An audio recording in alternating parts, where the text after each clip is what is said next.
Muito bem, estamos aqui de volta para continuar esse comentário bíblico para você, tipo videoteca, no livro dos Salmos. Os Salmos é o maior livro de toda a Bíblia e os Salmos possuem 150 capítulos, 2.461 versos. É também o livro mais cotado no Novo Testamento. Nós podemos dividir o livro dos Salmos em 5 livros.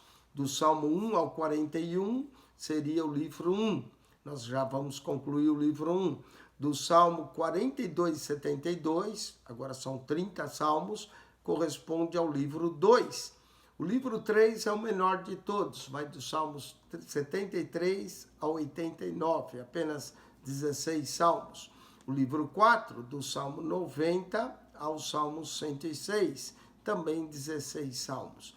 E o livro 5 vai do Salmo 107 ao Salmo 150, são 33 salmos. Então o livro 1 é o maior, Salmo 1 ao 41. Livro 1, Salmo 1 ao 41, corresponde ao livro de Gênesis, e o tema aqui é o ser humano e a criação.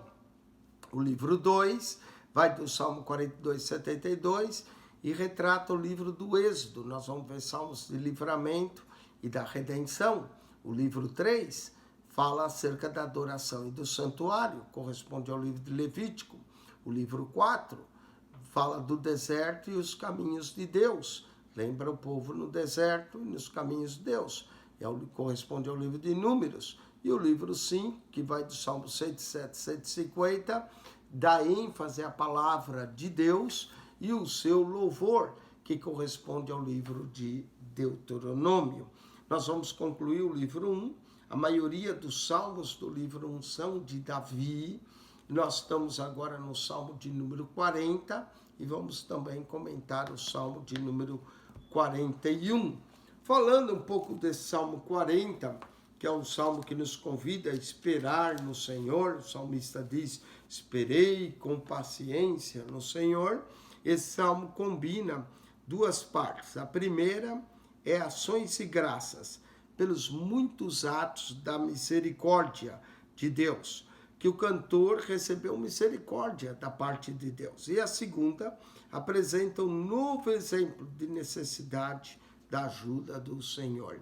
Às vezes, antes de pedir uma nova ajuda, devemos agradecer. A primeira, muita gente não recebe uma nova bênção porque nem sequer agradeceu a primeira. Ambas reconhecem que a experiência individuais da misericórdia de Deus pode levar outros a regozijar-se no Senhor. Isso nós vemos no verso 3, no verso 9, no verso 10 e no verso 16 do Salmo de número 40.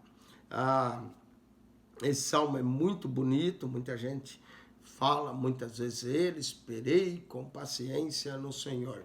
Muitos dizem, olha, eu estou no Salmo 40, né? Esperando com paciência no Senhor, mas querendo chegar no 77. O 77 diz, apressa-te, ó Deus, em vir ao meu socorro.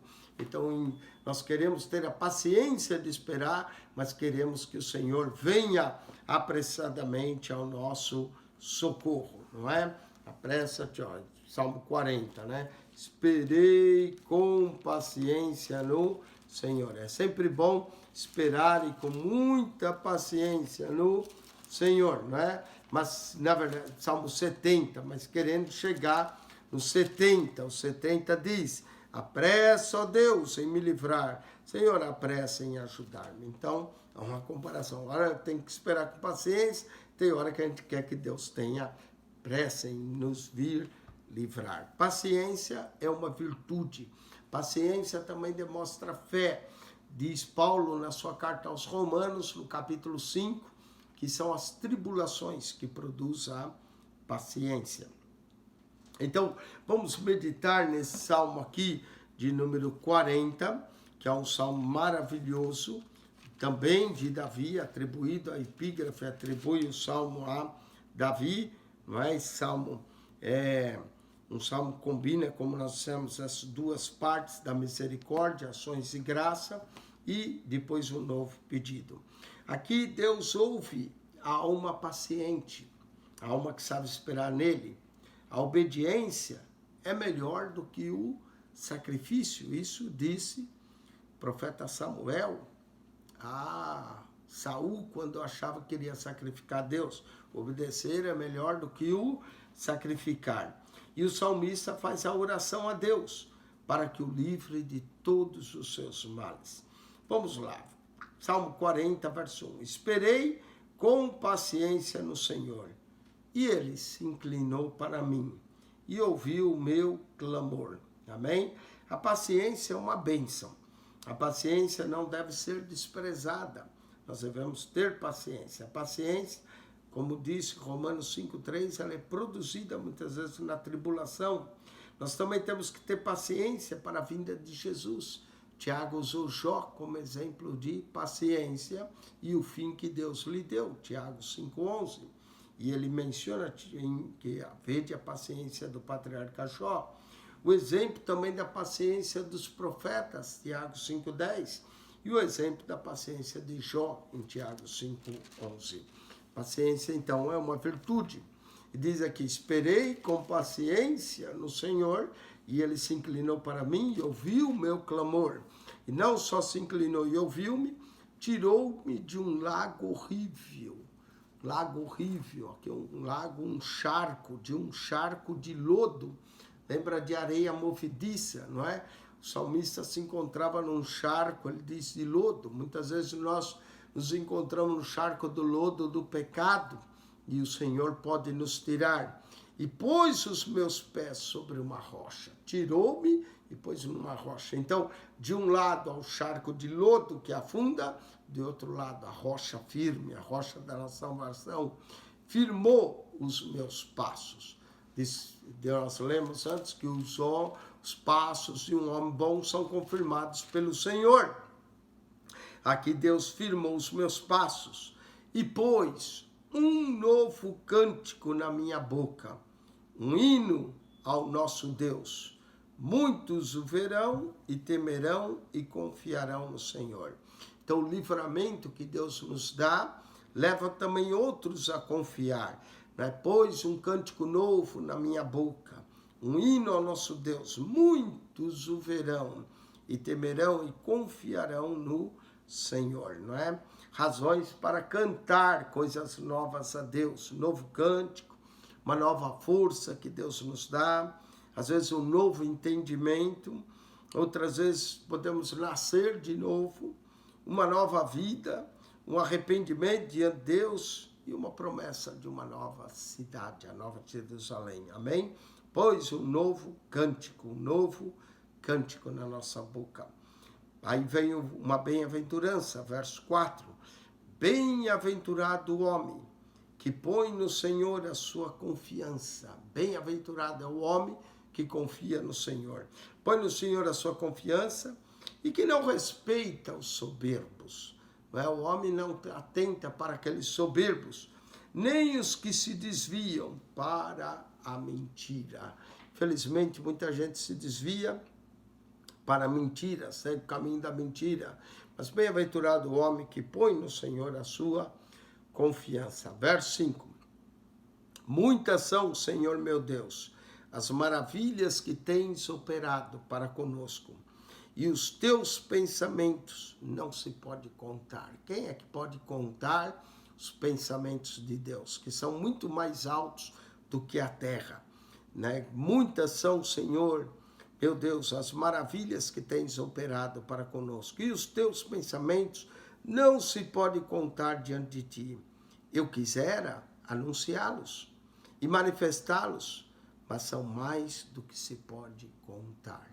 Quem é que conhece os pensamentos? O salmista até diz que quisera conhecer e poder contá-los, mas são mais do que se pode contar. Agora vem o verso. Sacrifício e oferta não quisesse. Obedecer é melhor que sacrificar.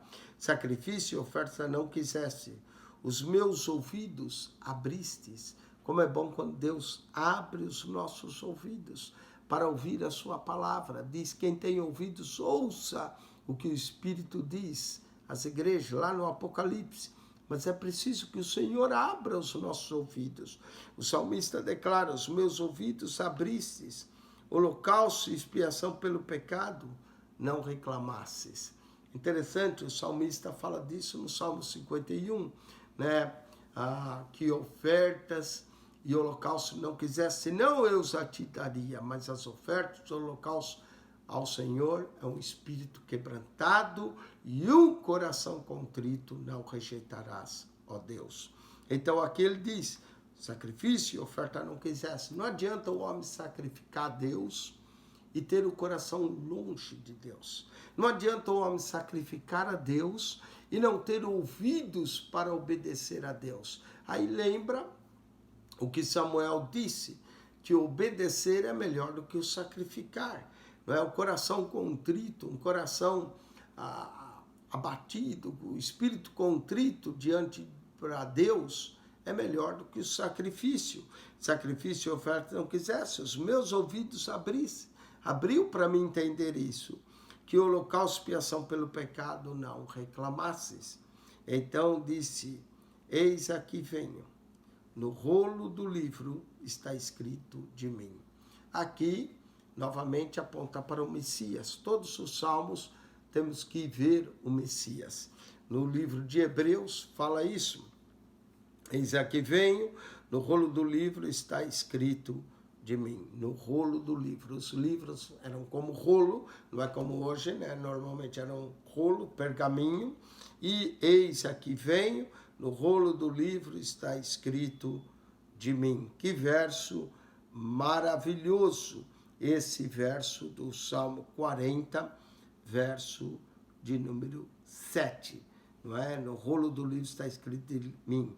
Deleito-me em fazer a tua vontade. Fazer a tua vontade. Como é importante fazer a vontade de Deus. Em Mateus 7, 21, Jesus diz: nem todo aquele que me diz Senhor, Senhor, entrará no reino dos céus, mas aquele que faz a vontade de meu Pai que está nos céus. Deleito-me em fazer a tua vontade, ó Deus meu. Sim, a tua lei está dentro do meu coração. A vontade de Deus, nós vemos a vontade de Deus como importante. Existe também a vontade do homem, quando o homem quer fazer sua vontade, acaba não fazendo a vontade de Deus. Existe a vontade da carne, que são a vontade dos desejos. Existe a vontade dos pensamentos. Existe a vontade também do inimigo, do diabo. Que Deus nos guarde para fazer a vontade de Deus. Deleito-me em fazer a tua vontade. Ó Deus meu, sim, a tua lei está dentro do meu coração. Como é importante guardar a lei no coração. O salmista diz no Salmo 119, escondi a tua palavra no meu coração para não pecar contra ti. Então, que a lei do Senhor, os seus mandamentos estejam de fato escritos, não em tábuas de pedra, mas nas tábuas do nosso coração. Deleito-me em fazer a tua vontade, ó Deus meu, e a tua lei está dentro do meu coração. Novamente, essa pessoa que se deleita em fazer a vontade de Deus e que tem a lei no seu coração, é o próprio Cristo, coração perfeito, não é? No rolo do livro estava escrito dele: preguei a justiça na grande congregação. Eis que não retive os meus lábios. Senhor, tu sabes. Olha só o que ele pregou, não é? A justiça na grande congregação. Não escondi a tua justiça dentro do meu coração.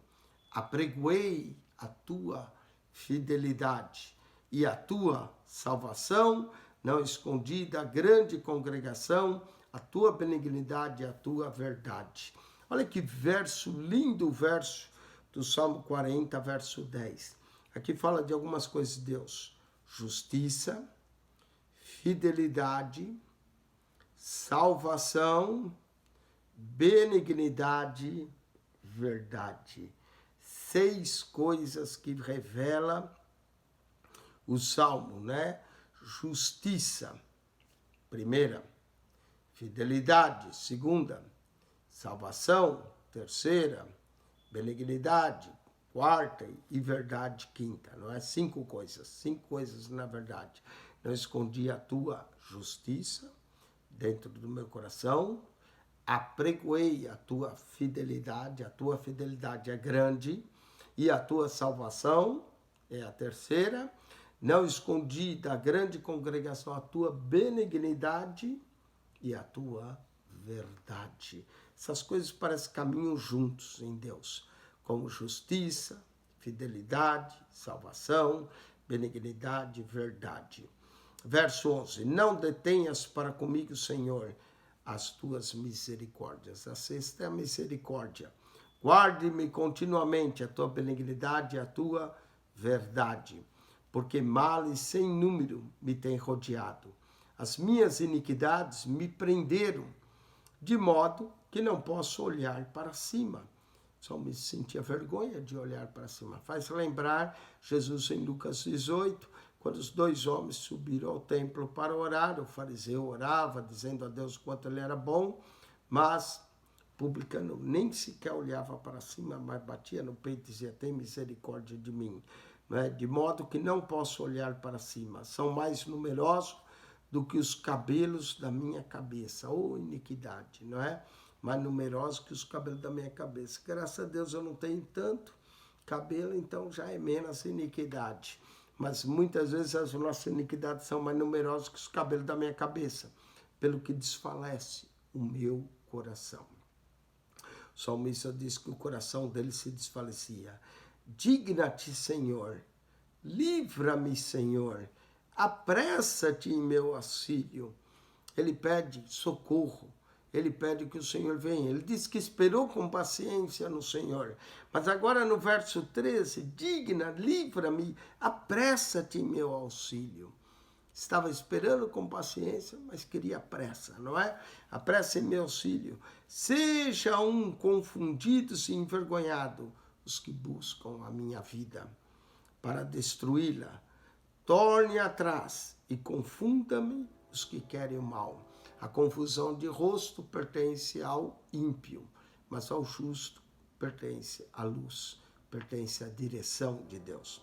Confundidos seja em troca da sua afronta os que me dizem, ha, ha, os que querem ver o meu fim, ha, ha, né? Querem ver o meu fim. Folguem e alegre-se em ti os que te busquem, aqueles que se buscam a Deus, que possam se folgar, se alegrar em Deus. Digam constantemente os que amam a tua salvação, engrandecido seja o Senhor. O Senhor seja engrandecido, exaltado, o Altíssimo, porque Ele livra os necessitados, livra os pobres, livra os carentes, livra aqueles que o buscam. Verso 17, eu sou pobre e necessitado. A pobreza aqui não é, novamente, material. A pobreza aqui está falando de espiritual, da necessidade espiritual. Eu sou pobre e necessitado, mas o Senhor cuida de mim. Quem se acha muito orgulhoso espiritualmente é soberbo e por isso não busca a Deus. Mas bem-aventurados pobres de espírito, porque deles é o reino dos céus. Eu sou pobre e necessitado, mas o Senhor cuida de mim. Tu és o meu auxílio e o meu libertador. Não te detenhas, ó Deus. A confissão de Deus como um libertador. Algumas coisas interessantes, né? Se eu sou pobre, mostra a necessidade do salmista. Eu sou, às vezes é dito pelos homens, e às vezes é bom dizer eu sou pobre mesmo, né? Vamos ver alguns termos desses. Por exemplo, quando Moisés falou a Deus, ele disse, eu sou incircunciso dos lábios. Isso está em Êxodo, capítulo 6, verso 12 a 30. Incircunciso dos lábios. Salmo 40, 17, ele diz, eu sou pobre, o salmista. Em Mateus 8:8, um centurião que pediu um milagre a Jesus, ele diz, eu sou indigno que entre debaixo do meu telhado, por isso mandei outros lhe pedirem. Eu sou fiel ao Senhor, Mateus 25, 21, eu sou fiel ao Senhor. Eu sou pecador, em Lucas 5:8. Eu sou judeu, Atos 21, 29, e eu sou fariseu, Paulo disse em Atos 23, 6. A confissão também nós vemos da necessidade, não é? Eu sou pobre e necessitado. E às vezes então precisamos confessar nossa iniquidade, como Isaías disse, eu sou um homem de lábios impuros e habito num povo de impuros lábios. E a confissão às vezes da nossa indignidade. Amém? Vamos para o último salmo do livro 1, que é o Salmo 41, que também começa com bem-aventurado, como o Salmo 1. O Salmo de número 41 é um lamento que uma pessoa que cumpre suas responsabilidades para com os pobres e mesmo assim está sofrendo severamente. Ora pela ajuda e vindicação de Deus. O Salmo descreve uma grave enfermidade, mas pode ser aplicada mais geral a enfermidade for tomada como um exemplo de grande sofrimento. Nesse salmo, o cuidado de Deus para com os pobres, Davi queixa-se da traição dos seus inimigos e busca o socorro de Deus. Esse salmo é a oração, até pode servir de um doente, não é? O salmo também começa com uma bem-aventurança, como o salmo 1. Ao concluir esse salmo, nós teremos concluído o livro 1 dos salmos, que vai do salmo 1 ao salmo 41. Diz aqui, bem-aventurado é aquele que atende ao pobre. O Senhor o livrará no dia do mal.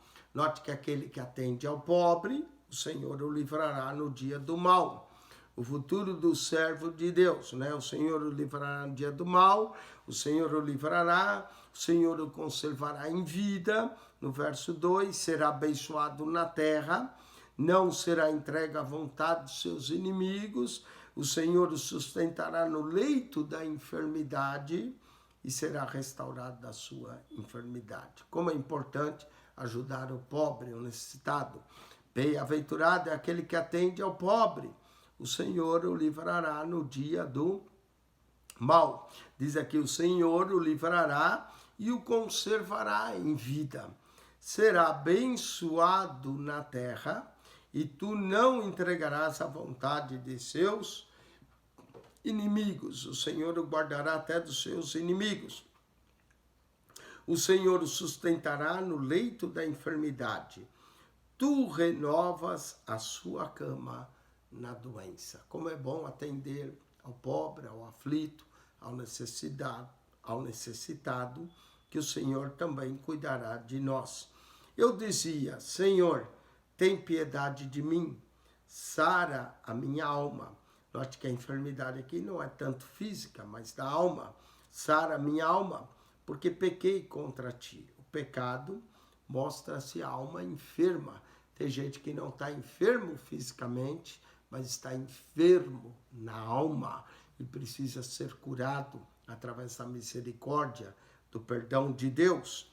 Eu dizia, Senhor, tem piedade de mim, sara minha alma, porque pequei contra ti. Note que o pecado contra Deus é uma enfermidade.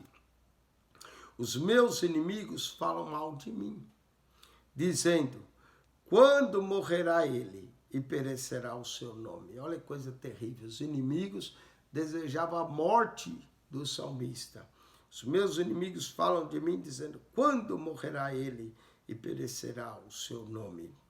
E se alguém deles vem ver-me, diz coisas vãs. Até os que vinham visitar diziam coisas vãs. No seu coração amontou a maldade, e em saindo para fora é disso que falam. Até na visita que eles vinham fazer a ele, falavam coisas vãs, e o coração amontoava maldade contra o salmista. Em saindo para fora é disso que fala. Todos os que me aborrecem murmuram uma contra mim. Aqui novamente lembra Cristo na cruz, não é? Os que aborrecem murmuravam, meneavam a cabeça, todos contra ele imaginavam mal, debochavam, desce da cruz, não salvou a tantos, salva-te a ti mesmo. Todos os que me aborrecem murmuram um contra mim. Imagina o mal, dizendo, uma doença má se lhe pegou. Agora eles Quando Cristo estava na cruz, pensava, agora nós o pegamos. Uma doença massa ele pegou, e pois que está deitado, não se levantará mais. Alguns esperavam que o salmista nem levantava mais.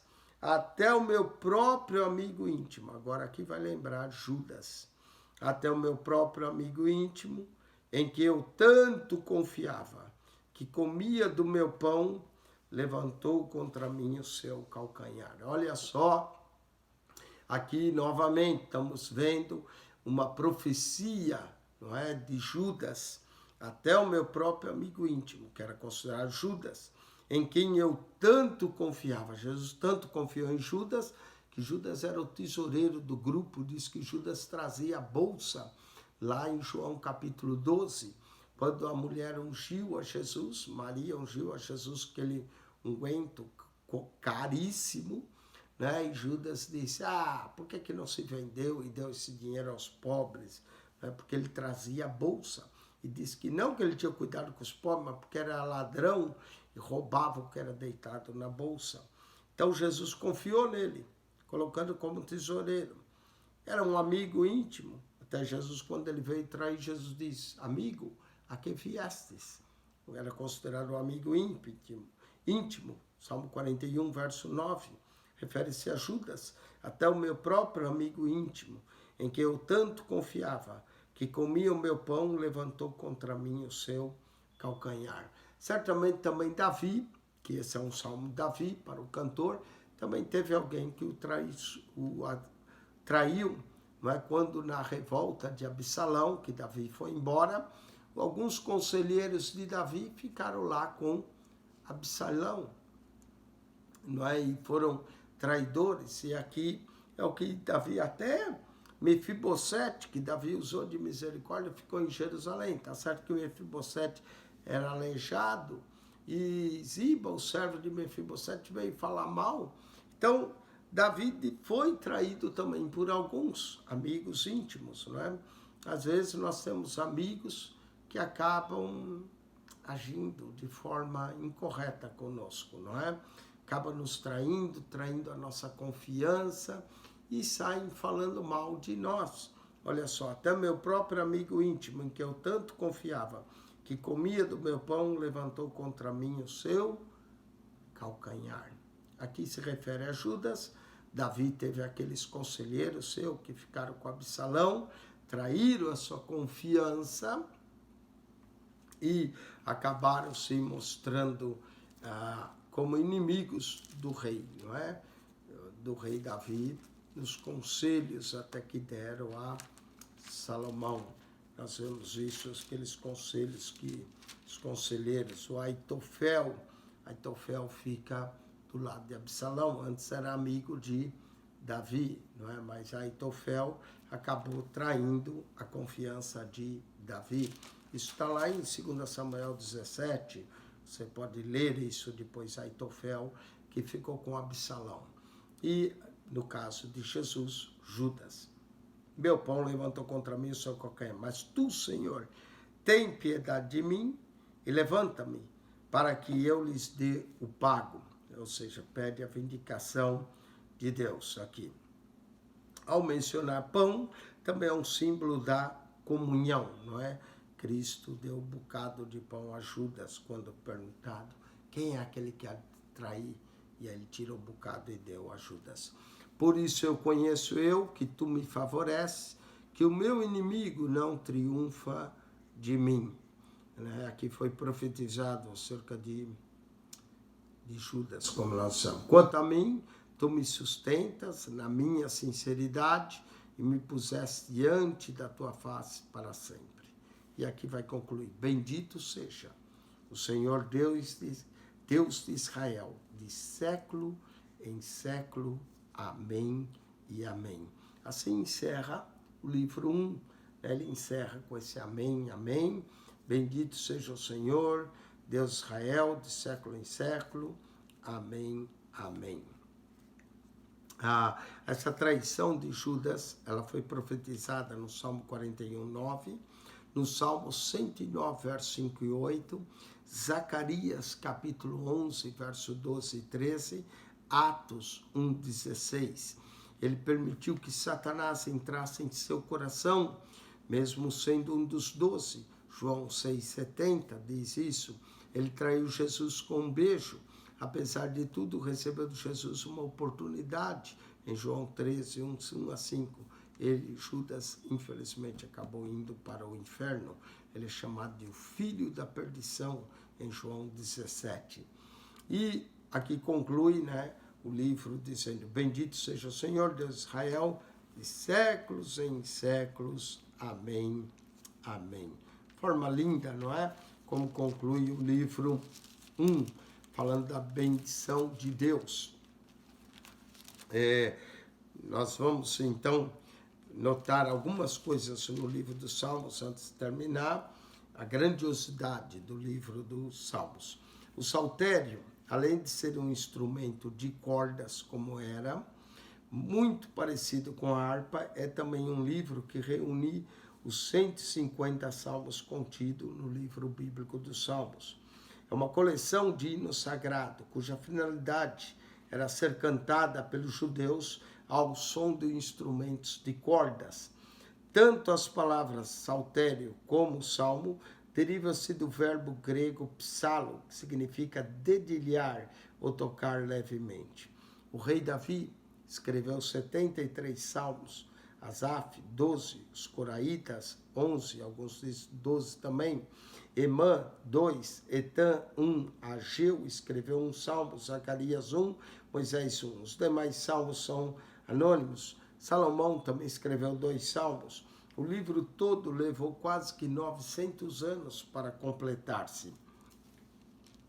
Os salmos mais tristes estão entre os primeiros 75. Os mais alegres compõem a última parte do livro. Todavia, mesmo entre os salmos que revelam os momentos mais sombrios da vida do salmista, há verdadeiras pérolas de incentivo e bem-aventurança ao longo de todo o livro. Foi o pregador britânico, príncipe dos pregadores, Charles Spurgeon, autor de um dos mais ricos comentários sobre o livro dos Salmos. Ele chama os tesouros da vida, diz que Spurgeon estudou 20 anos para compor os tesouros de Davi e construiu essa bela metáfora sobre a onipresença do Senhor Jesus em cada um dos 150 salmos. O homem que fala nos salmos, como Deus está presente em todo o mundo, a sua cabeça está no céu, mas os seus membros estão na terra, representados como a noiva de Cristo. Ele fala todos os salmos, em uns ele geme, em outros ele canta, em outros ele consola. Nos salmos devemos reconhecer a sua voz, a voz de Cristo, como se fosse a nossa própria voz em cada um dos salmos. Com isso nós concluímos o Salmo 41 e concluímos o livro 1, que termina: bendito seja o Senhor, Deus Israel, de século em século. Amém e amém.